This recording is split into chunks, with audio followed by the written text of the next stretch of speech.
everyone, and welcome to another episode of the People of Entertainment. I'm your host, Cherri Valentine, and I have a very special guest today, Mr. Paul Brenno. He's an award-winning filmmaker, cinematographer, director, editor, all these things. So, hello, how are you today? Well, thank you, Cherri. It's a real pleasure to be here, and it's just so much fun to meet other people in the entertainment industry. So it's a real honor to be here. So thank you. Oh, you're welcome. So tell me a little about how you got started in this business. Yeah, hopefully I can make it a nice short story. But as a filmmaker, you want to, you want to listen to a great story forever. But I started my career. I remember distinctively. I think I was like 15, 14, 15, sometime in those teen years. I was going. My brother was in. He was 4 years older than I am, and he was taking a photography class. And my father worked at a TV station and my mother worked in education. So it was interesting during that time. I was kind of around TV and video and photography a lot when I was a kid. And I was always attracted to it. I was always in front of the TV. And I was going through my brother's stuff one day, and I think he was out at work or out at school. And I found a camera, and it sort of put a spark in me. It's like, I want to know more about this, but how do I do it? Coming from I grew up in a small town in North Dakota called Minot, and many people who see this, they may or may not know where Minot is, but it's a big Air Force town, big farming town, big agricultural town, not a huge city. I'd say about 35,000 people. There were not a lot of opportunities to do that, but I remember picking up a camera and going to a spot in my hometown and put the camera up to my face, and I knew then and there that that's what I wanted to do. It just clicked. And I thought, this is what I want to do. And of course, when I put the camera, this is way before DSLRs came out, but I remember panning and tilting the camera. Well, I thought, what would happen if I panned and tilt this still camera? It didn't record video. Fast forward 40 years, and now we're in the DSLR revolution. So it was like, I had that idea way back then, and it just sparked a love for me. And I remember going to movies as a kid. And the biggest movie that influenced me as a young man, I think it was like 9 or 10 years old, was Superman the movie with Christopher Reeve. That did it for me. I mean, it was one of those things where I was too young to know that that's what you did for a living, but I knew that that kind of sparked it, because it didn't make me want to be a filmmaker. It made me want to be Superman. It made me want to fly. And I thought that was the power of movies at such a young age. The movie that made me want to be a cinematographer was later on, when I was in the Air Force. I was home on leave, and I saw a little film called Dances with Wolves. And that made me want to be a cinematographer. It sort of stamped me. And I've been in love with cinematography ever since. And that's kind of what sparked it. What about Dances with Wolves sparked your interest in cinematography? Well, it was interesting because a lot of films influenced me, but I was when I was in high school, I didn't really get to travel around. My mom and my father would go to like the farm, where their grandparents were farmers, and I didn't know where to start or where to begin my film journey, because there were just so limited opportunities back then. And close to home, there was really not much. I remember joining the Air Force. And in the Air Force, I was sent overseas to Italy. I lived in San Antonio. I was stationed in places to where I got to see the world. And I was overseas in Italy in 1990. And during that time, Kevin Costner came up to South Dakota and made the film Dancing with Wolves. And I knew nothing about this, nothing. I had no idea what was going on. I was home on leave, and this is right before the Persian Gulf War started in January 91. I got to go home in January 91 on a 30-day leave. And a buddy of mine, he was still living in my hometown. He's since moved. I'm sorry. He's still there. He called me up and says, "Paul, you're home on a 30-day leave. Why don't we go to a film? It's a film that everybody's talking about called Dancing with Wolves." And I thought, and I didn't.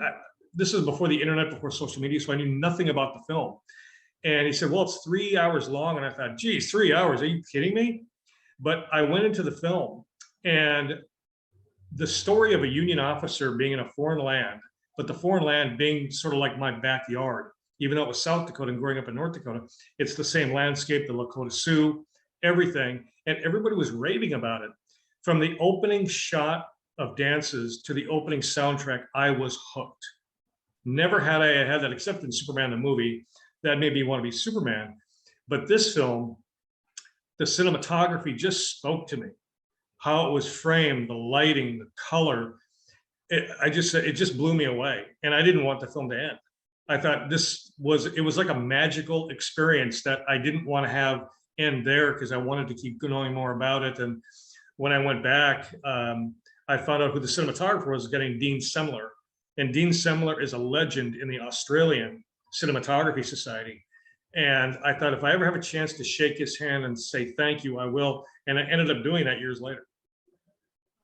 And I think everybody that's in the entertainment industry, I think it's just something that we connect with, and then it just gives us a bug and we've got to continue. So I definitely understand where you're coming from on that. I also read actually that you lived in Montana. So Yeah, I bet all the beautiful scenery there helped spark it your. really did. This was, of course, before the TV series Yellowstone came out. This is 20 some odd years ago. But I was looking for places to go to film school, and I was actually, after I saw Dancing with Wolves, that was a 30-day leave from my overseas tour in Italy. And the metaphor of John Dunbar and trying to relate to the native Sioux was like my metaphor of me being in Italy trying to communicate with the native Italians. It was sort of parallel that. When I came back, I finished my tour in San Antonio, and when I graduated, or when I was discharged, I took my film school GI Bill, and I was trying to figure out where to go to school, and I had relatives in the Helena area, and I thought, you know what, I need to go to a place. It was a toss between my hometown college or someplace out of state, and Montana State University in Bozeman just had much more what I was looking for. It was close to home. I got to do the film and video, and it was in a beautiful setting. And I looked up the college, and I kind of knew this already, but it sort of stamped it for real. The movie A River Runs Through It, the Robert Redford film, was actually shot in the Gallatin Valley, which is, I guess it's the county or the area around Bozeman, fly fishing and skiing in Yellowstone. All that sort of came into being. And it was during my senior year that I was studying cinematography and just trying to do as much as I possibly could. And I got to meet Dean Semler, the Australian cinematographer of dances, when he was directing a feature up there. That's awesome. I have a friend that actually lived down the road from Robert Redford. So Oh, geez. he I mean, called. that is wild. I mean, I remember being in college too. It was my junior or senior year because I transferred from my old high school where I was studying broadcasting, and I didn't have to go through 4 years in Montana. I think it was about 2.5 years. But everybody was sending their films to Sundance, to all these film festivals, and they should not have because they weren't ready at all. They just thought, I'm so good, I'm talented, I'm sending everything to film festivals. And I thought, not me. I want to get good first, because they sort of stamped that Montana State at the time, the film department, they were kind of spoiled brats just in how they work. And it's changed radically since then. It's a much better program than it was when I was there. But it was great being able to learn from all those students because they really had a passion for it. So tell me a little bit about some of the projects you've done. Well, right now I'm actually just finishing up a documentary short. I don't know what the requirements are for a short. I think it has to be less than 30 minutes. It's a documentary short on foster care, and I was on Facebook several months ago, and I think I had friends of friends, and this woman named Cheryl Williams popped up, and she on her post she had, I'm looking for somebody to help with foster care. And that kind of sparked my interest because back in 2008, I was working as a lead cinematographer director for a video production company in the Denver area, Englewood, which is southern Denver. And I just completed a commercial and a documentary about foster care. This was years before, but I distinctly remember it. And the challenge that we had to face was, how do you do a film about foster care without showing foster care kids because of the legal rules and everything else?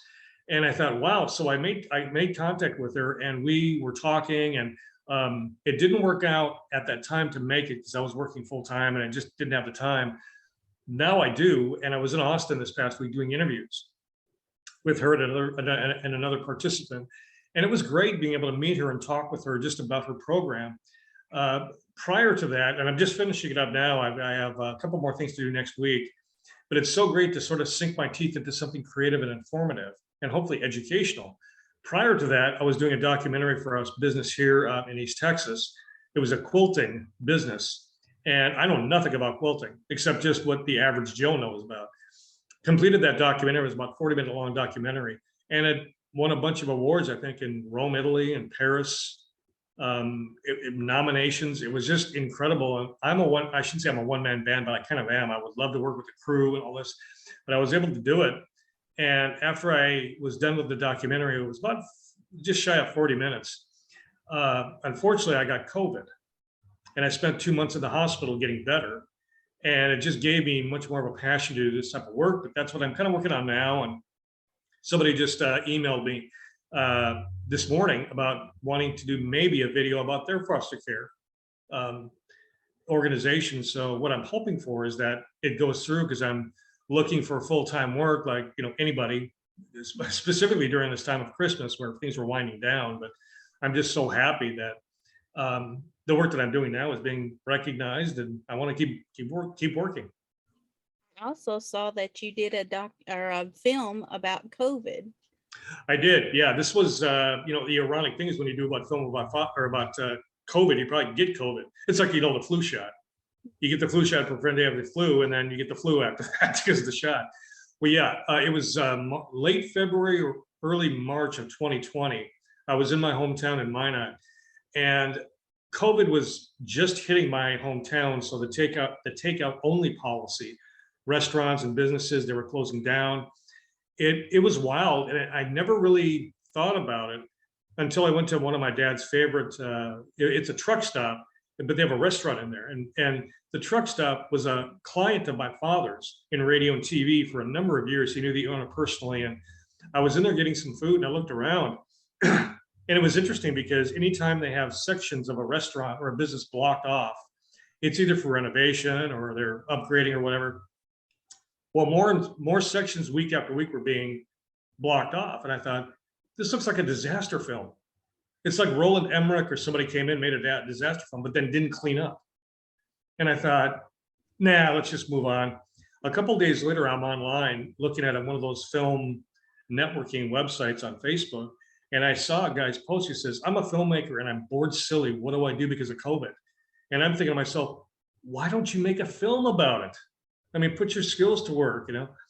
I don't know if he did that or not, but it sparked an interest in me. So I began contacting some clients that I had done videos for prior to that year. And I think it was in 2019.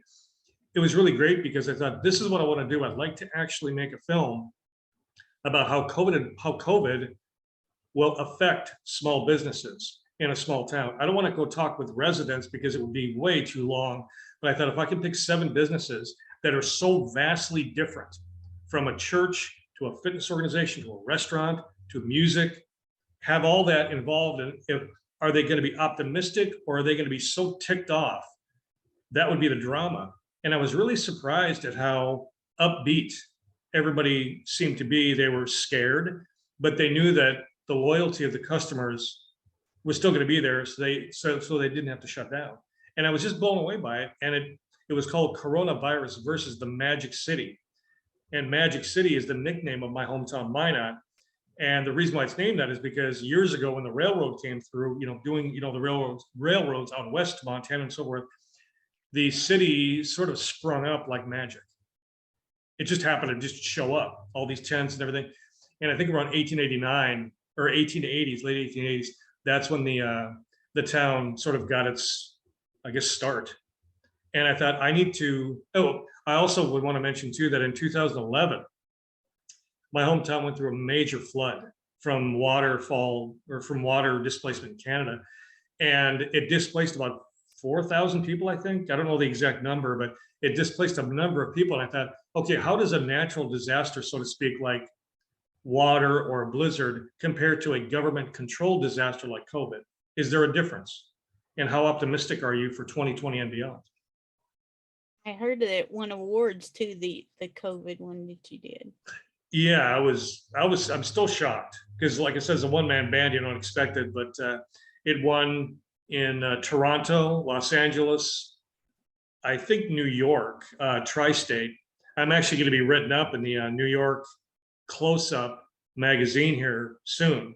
They invited me to be featured in a feature article about it, but I was nominated for Best Documentary for that film. So it still blows me away.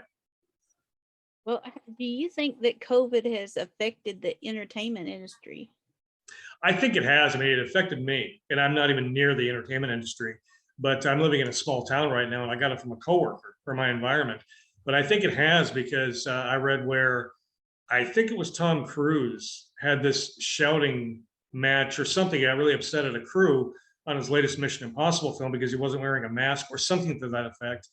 And I just think that a lot of times, I worked in news early in my career, a couple of years, and I just couldn't take working in news anymore because watching news now, it's all about the negative. There's never a positive story except local news.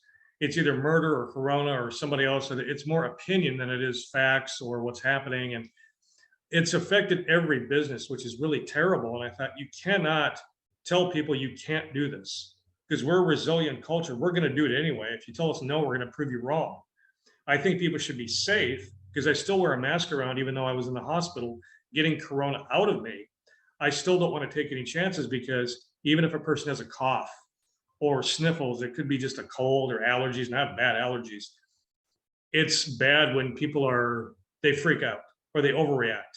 But in a sense, you have to be safe and not be too careless in what you do and what you don't have to say anything, but it's when you go out there, put a mask on if you need to be, if you feel comfortable, but you're always taking a risk because you don't know who you're around. So tell me a little bit, getting off that subject and on to some more. What is Yeah. the most challenging thing about filmmaking? Oh gosh, I think everything is challenging in filmmaking because I remember being in college, and I cannot remember what year I was, but one of our alumni came in. His name is Mark Vargo. I don't know him personally, but he's an alumni, and he is a Hollywood cinematographer, and I think he's second unit director. He said, and I remember being in there, and he came in, and he was like an alumni from the 70s, I guess, or 80s, but he said the number one challenge of making a film, it's like performing a miracle because you have to wait, you have to make sure everything, you have to make sure number one, the money is legit and making a film to raise it. And that's a huge challenge because it's almost like going to Vegas. I'm going to Vegas and I'm going to win money. Yeah, right. It's always a challenge because I'm asking you if Cherri, if you're a producer, it's like, why don't you give me $100 million to make a film starring Brad Pitt and Clint Eastwood? And there's no guarantee that it's going to make any money back, that type of thing. And that's a risk you have to take. So it's all there lining everybody up. And I've found it myself not super easy, but it's not incredibly difficult. But when you're working with narratives, locations, crew, availability, that is such a huge challenge. But if you love, in fact, I've got a relative of mine, my cousin, she's married to a feature film producer out in California. And I met him a couple of years ago. And he said, I listened to a podcast that she was on and interviewing him. And it was interesting how he said, well, this movie's coming up. Well, that movie didn't come up because of availability of the person they wanted, or he was too expensive or something else. Fast forward to a number of years, and a guy that is a Hollywood actor, I'll leave his name out of it, but he contacted me about doing a huge project for 2021 this year. Well, Corona is now 2022. Will I still be involved? You don't know. So the challenging part is making sure that the people that you're talking to, one of the big challenges, making sure they're legit, because all the hackers that are out there nowadays, people hacking social media, is saying, yes, I'm a producer, I'm this big shot, send me pictures of you. I mean, come on, the radar must go off saying this guy's not legitimate. What is your track record? Who are you? So it's always that. So it's money is the biggest thing because money makes the world go round. And if you can have good people to connect with, absolutely. And we were talking about that earlier about people, they contact you, and me and you recently got hacked. So Yep. yes. So we always get people contacting us and Yeah. I mean, I'm always skeptical. And the guy that contacted me, his first name is Jeff. And I was driving down the road. This is pre-corona. This was, I think, winter of last year, or I'm sorry, winter of 2019. I was driving and I got a Facebook message from him, and I thought it was because he saw a bunch of awards that I had posted on a Facebook filmmaking site, so I know he saw it from there, or somebody referred him, and he said, "This is who I am." And I found out the guy is not only legitimate, but I would trust him 100% because we began talking, and he was in the movie Superman the movie, so I knew who he was. I thought, "You want to talk with me?" I mean, there are ASC Oscar-winning cinematographers out there that would kill to do this project. And he says, I like your stuff. And I thought, shit, what a compliment. Holy cow. And I'm hoping it still goes through, but I can't really say too much because I think they recently signed on a director who's a big name director. And I thought it would be so great if I could be the cinematographer of this, but they have to go with somebody probably that has a great track record of being a feature film cinematographer. Well, now I did ask you about what inspired you, but who inspires you in the entertainment? I just lost you there. I'm sorry. Here we go. Oh. As far as inspiration, when I was, I'll tell you about the first guy, because there were two main ones that inspire me. When I was in the Air Force, I was stationed in San Antonio, and I was watching a TV show, like a morning show. One of the guys' names is Ken Lampkin, and Ken Lampkin was a sitcom cinematographer. And he spent the majority of his career photographing the Frasier sitcom. So I knew who this guy was. This is pre-Frasier. But I met him and I said, I know who you are. And he was doing it. He was directing and he was the cinematographer. It was like an independent film. So everybody was doing everything. But I got to meet him. And he was a very soft-spoken, gentle, he was a gentleman. He didn't say, you need to talk to my agent. Don't bother me. Shut the hell up and watch. It wasn't like that. It was nice. He was a gentleman. He was a true Texan gentleman. Later on, when I was in film school, I got to meet, like I said, Dean Semler. And these guys were pretty much the same, sort of country gentlemen. Dean grew up in a small town, so did I. And he got his love at a TV station, kind of so did I. So our careers sort of mirrored each other. And these guys, one was, Ken was an Emmy winner and Dean was an Oscar winner. And I thought, my gosh, what I could learn from these guys. But I looked at them like these guys are gentlemen. They're not treating me like just another fan, but I'm such a huge fan of their work. But they were such gentlemen. I thought, this is what I want to be like, because they're just being nice and down to earth. And in fact, when I graduated, I wanted to go to work for Dean, but I thought, you know what? I would rather be a cinematographer than work for one and only do that. I would like to make my own path. 20 years later, I win my first cinematography award for a documentary that I did. And I was so happy. It was the first one. And this is October of 16. And I said, I need to tell Dean this. He may not remember me, but I just want to say thank you for your inspiration. I wrote him a letter. I sent it to a club. I didn't have his address, so I just sent it to an organization he's part of. Dean calls me 2 weeks later, calls me directly. And I missed the first call because I was at work and I didn't recognize the number. But when we finally did talk, we talked for about an hour just about film. And it was the call of my life.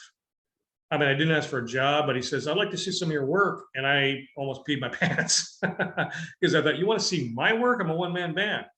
But it was so great that he reached out like that. I'll never forget the call. And he left a message on my service that I still have to this day on my phone. Awesome. So tell me, what advice would you have like for somebody just starting out in the business? Get used to being rejected. Just get used to it. You have talent, you have skill, you have ability, but nobody will say yes right away unless you're going to work for free. Don't try not to work for free unless you can afford that, but always make sure that when you're out there to not be taken advantage of, but you want to be able to be in a place where you're going to live, you're going to grow, you're going to be inspired. Soak up as much information as you possibly can. Fleas are rhyming here, sorry. But study the masters. I mean, I studied Dean and I studied Ken because they've got completely different lighting styles, but it still looks award-winning. Watch those directors or writers or actors or cinematographers and see how they, dissect, analyze a scene or a photograph. See what inspires you. Try to go and not copy them, but copy them. See if you can do it, because if some of these unbelievably great cinematographers like Mark Vargo I mentioned did second unit. And if you can't tell the difference, you've done your job. But if you can tell the difference between main unit and second unit, well, then there may be a problem with that unless it's supposed to be an effect that they're supposed to be doing. But I would say the other piece of advice is never give up, because rejection is a part of the business. It's almost that same thing of where if you see a gorgeous man or a gorgeous woman across a crowded room and they say no, don't let it rule your life. don't let it be such a bummer to you that you stop doing what you love doing. Because in my time after, I've been fired, I've been downsized, I've quit various places just because of the environment. Um, I would just say to be persistent, but don't be so persistent you become annoying. Because I recently applied to a position, and they said, well, I had a great interview with them, but they decided to go with another candidate. Happens all the time. I still struggle to this day, but it doesn't make me stop doing it, because I've had to work outside of the business. I worked as a janitor, as a painter, and I like being busy, but it wasn't what I wanted to do. I just did it because of the money, and the money wasn't that great, but it kept me busy.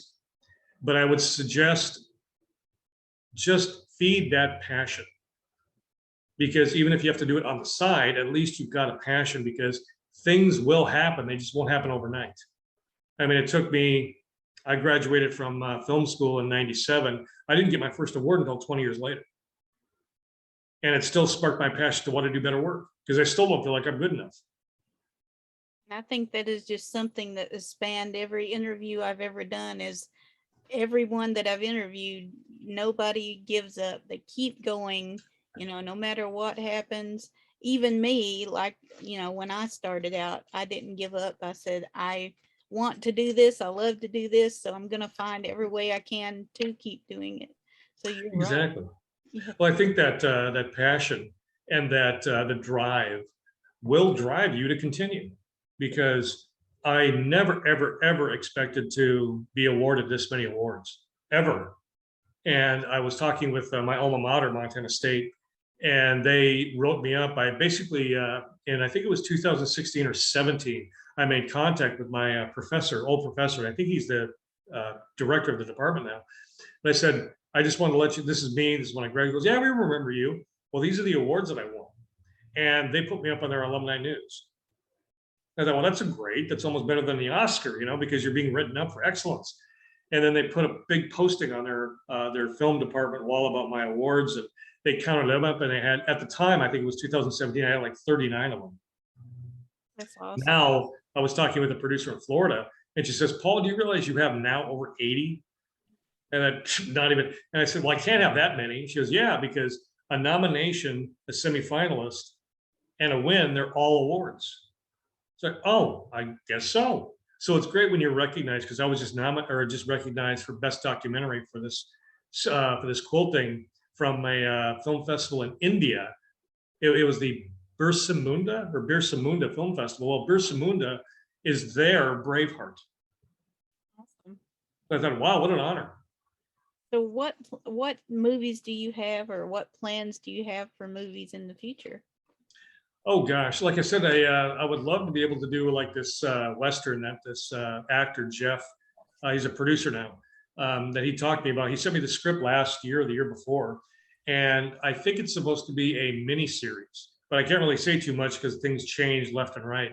But I read the script, and I fell in love with the script on the first read, and that there'll be several different versions of it as they rewrite it and get everything located.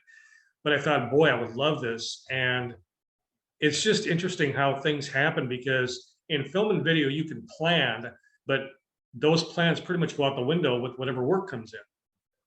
Because I was looking at local businesses here about doing videos for their Facebook page for like a Christmas thank you for your business. None of them were interested. So I got rejected the first time. And then this foster care organization, they just emailed me this morning about they want to talk about it, but I know it all comes down to money, or if they even want to do it. But they seemed like they wanted to meet with me. And I thought, well, great, at least I'm doing what I love doing. And if there's a narrative out there, I would love to do a narrative, just love it. And I know that I need bigger gear for it. I don't have any ideas myself, mainly just because right now I'm looking for full-time work. And I had some interviews this past week, and I've got an interview tomorrow and then another interview Friday. And it's so great being able to talk with people about what their vision is. One of them is in Vegas. And I thought, wow, Vegas, that's pretty cool. That's Entertainment City, USA. And Los Angeles is close, Phoenix is close. And I thought it's great when you can look at what they're doing, what the skills you bring to it. So that is the immediate need. And if there are short films that I can do, I will do that. I'm not really a writer. I would rather have somebody who really has a talent for it to do it. Let's say I'll give you an example. This goes back several years, about 5 years. It was in my hometown, and I had to have a hernia operation from work that I was doing. And just prior to that, I went to a video store that's no longer in business because of COVID. And the woman behind the counter, she wanted to be a writer. So we began talking. We wanted to do a short film based on her novel. I said, we don't want to make it a feature. We just want to make it a short film, maybe 5 or 6 minutes long. It was called Ghost in My Own Life. And I thought, this is a great example. I know the actor, I know, because we were going to use your sister and all this stuff. And I thought, well, let's do it a week after my surgery. I mean, I was out for 12 weeks. I could barely move. And her sister then got sick, so we couldn't do it at all. So the whole movie was scrapped. But I thought, I would love to do this when the time is right. Sounds like one I'd want to watch. I like that. Yeah, it's like it was, I think if it's short, it's not going to be a 2-hour feature where people will have to invest their time, specifically if they're watching something amateurish. They're going to turn it off within 5-10 minutes, or even less than that. But I thought if we can make this good and make it visually exciting and be good actors without trying to be a good actor, you just are. And it seemed like her sister was a really good actor and she was a really great writer. And I thought, do you want me to direct or do you want you to direct? She said, I'll direct. I thought, great, let me just focus on lighting and camera work. And it almost happened. Hopefully it will happen in the future. It would be nice. I think she lives in Austin, so it's just a short drive away, but it's like, oh, it'd be so nice. It's like, I always like to leave things open, never close it. So how can people contact you if they wanted to keep up with you and get to know you? If you just want to look up my name, Paul Brenno, that's Brenno.